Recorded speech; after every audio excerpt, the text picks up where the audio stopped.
day, dear children. Welcome to 7th Standard English class. Lesson 4, Three-Head Table. Three-Head Table, which is written by William Waymark Jacob, 1863 to 1943, was an English author of short stories and novels. He began work in the post office serving bank and had his first story published in 1885. His favorite subject was marine life. Now, we move to the lesson. First, we have to know the story. Three-Head Table is a story written by W. Jacobs. The scenes of the story starts in a coffee room. A few men start a conversation on ghosts, and sailor happens to get into a conversation. The men had the impression that sailors are much prone to have vision. So the sailor started describing the only unpleasant incident in his life. He started narrating the incident, saying that once he happened to go for a self-invited visit to his uncle. The family has gone to the south of France and they were to return in a couple of days. So, the narrator decided to pass the time somehow until they are back. He booked a room in a decent inn and he started exploring the place. He had a good lunch and walked around. By evening, when the night started to draw, he lost his way. He walked so long and shouted around to find someone. Finally, he found a man and the narrator inquired him about the route and distance too as well. The man guided him but warned the narrator about the only house that can be seen. He said that there is something in there, not very common and pleasant. He did not know either as to what that was. Later, the narrator had no choice but to knock on the door to inquire about the route. He met a wife and a husband, and he could not escape the scene of dining with them. They seemed quite creepy, and their words seemed even more creepy. They wanted to dine in the dark. And then the third man joined them at the dining table.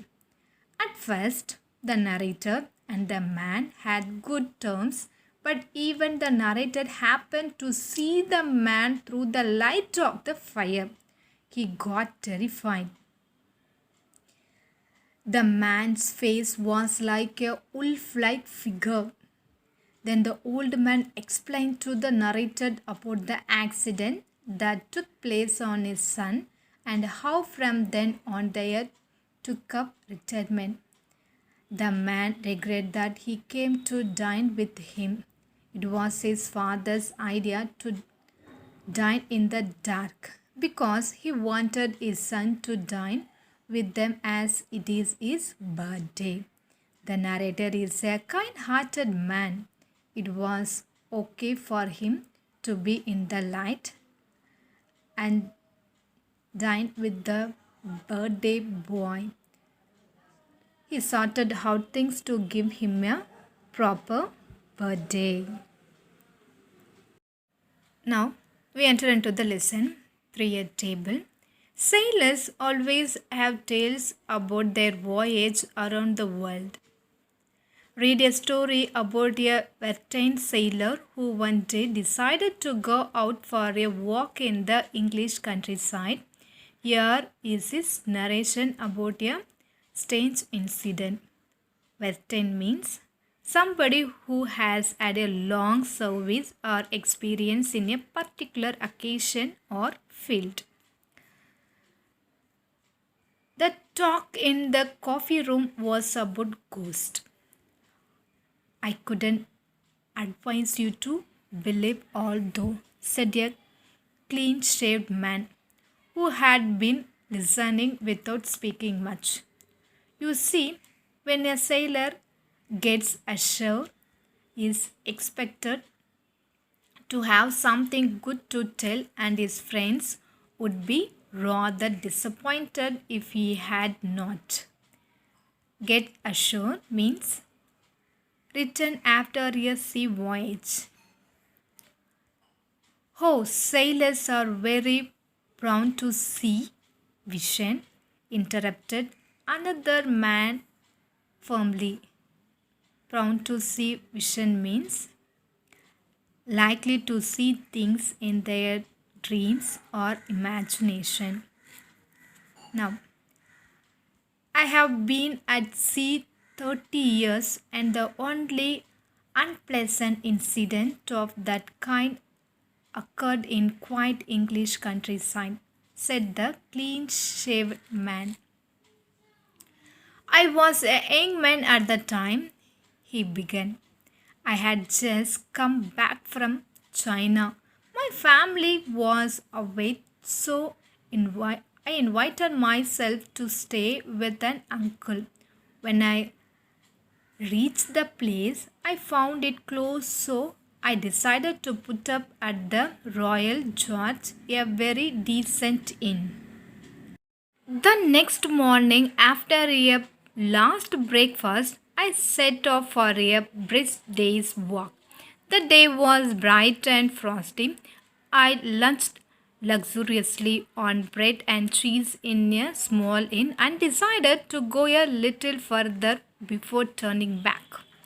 When I found I had gone far enough, I turned up at a lone at right angles to the road I was passing to find my way back my another route, but this had several turnings of its own.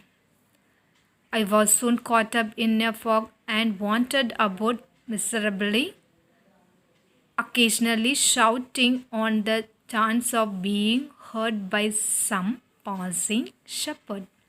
Luckily, I heard footsteps approaching me. A steady looking countryman, hearing me shout, walked back with me for nearly a mile and gave me instruction how to reach the closest village some 3 miles distance. The 3 miles sounded like 10. A little way off from the road, I pointed to a dimly lit window, but my companion shuddered and looked around him uneasily. It's no good there, he said hastily. Why not? I asked. There is something there, sir, he replied. Some say it's poor mad thing, others say it's a kind of an animal, but whatever it ain't good to see.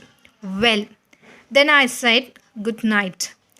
I followed the road that the man had indicated until it again split into three. I was now cold and tired, so walked slowly back towards the house until I came to a small gate. Okay, children, we stop here. We will continue in the next class. Thank you, children. Have a nice day.